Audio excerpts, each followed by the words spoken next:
Makikita natin dito guys na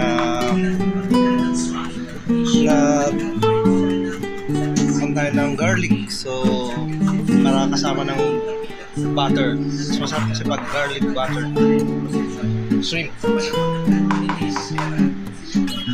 Yan, tapos na. And yan po yung shrimp na lulutuin natin. Yan, and mag-add po tayo ngayon Sprite. Yan, let's go. So magpainit na po tayo ng pan. So lalagyan na po yan ng oil para uminit. So ang gamit po natin ay electric brown na po yata. So yan, ilalagay na po natin yung butter. Masarap po kasi pag may butter. Lagi ko na pong ginagawa to, so I just tinry ko lang ngayon. I try to mag-video para makita po natin. Try nyo lang po guys, kasi masarap po. Masarap po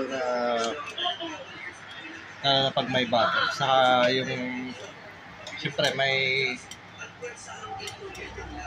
garlic ay yung nagpapasarap din siya. Ayan. So lagyan lang po natin yung garlic. Natunaw na po yung butter. Ayan. So, igisa-gisa po na muna natin yung garlic. Ayan, para mas masarap. Masarap kasi pag mag-isa, maigi yung garlic. Ayan, just wait. Kaya lang po natin, sandali. Saka po natin ilagay yung ating shrimp.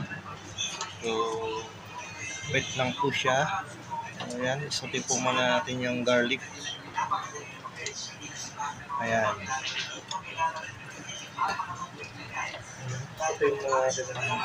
Ikan lang po natin. Hintay lang.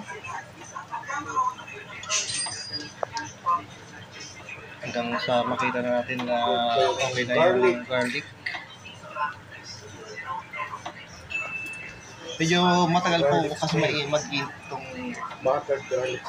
electric stove natin. Pero maganda naman siya pag so, ngayon, ilalagay na po natin ngayon yung ating shrimp. So, igisa din natin yung shrimp. Ayan. Haluin lang po natin yan.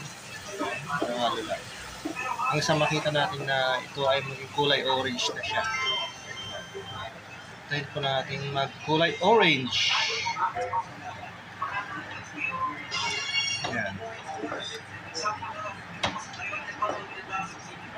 Ayan. So, magiging kulay orange na.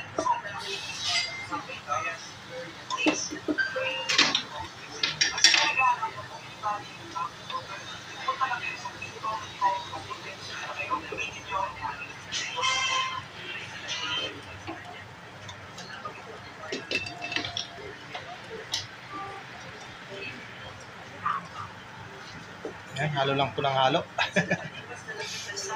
para mabilis na kulay orange. Saka natin maya-maya ilagay yung Sprite. Yan, so pakukulaan po natin siya ng Sprite para ma-absorb niya yung lasa. At yun na rin magpapalasa sa kanya, yung Sprite. Mostly may mga talaga na nilagay po talaga yung Sprite. And yun, Sprite po talaga nilagay ko ngayon. So, subukan na itong Sprite. And mas masarap siya. Masarap yung lasa niya. Ayan, malapit na pong mag-golden brown. Orange pala siya. Ayan. So, yun. Sprite na. So, lagyan na po natin ng Sprite. So, yan guys. Pakukuluan lang natin mga ilang minuto. At, siyempre, maglagay na rin ng mga ingredients. So, like salt at saka yung pepper. And kung may konting bitchin ka, lagyan mo bitchin para pampalasa. So, yun. So, we'll wait until the final step. Pakulan lang po natin guys. Ayan na. Ayan. So, lagyan na natin asin. Ayan. Naglagay na ako kanina ng bitchin. Konting bitchin lang. Yung pepper. Yun ang alimata ko yung seed. So, yun guys. So, thank you very much for watching. God bless. Kain na guys.